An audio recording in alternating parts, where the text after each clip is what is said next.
रूपिणी बिन्दुनादकलातीता बिन्दुनादकलात्मिका दशवायुजयाकारा कला षोडशसंयुता कास्यपी कमला देवी नादचक्रनिवासिनी मृडाधारा स्थिरा गुह्या देविका चक्ररूपिणी अविद्या शार्वरी भुञ्जा जम्भासुरनिबर्हिणी श्रीकाया श्रीकला शुभ्रा कर्मनिर्मूलकारिणी आदिलक्ष्मीर्गुणाधारा पञ्चब्रह्मात्मिका परा श्रुतिर्ब्रह्ममुखा वासा सर्वसम्पत्तिरूपिणी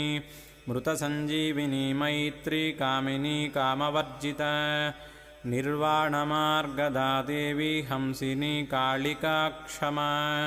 सपर्या गुणिनी भिन्ना निर्गुणा खण्डिता शुभा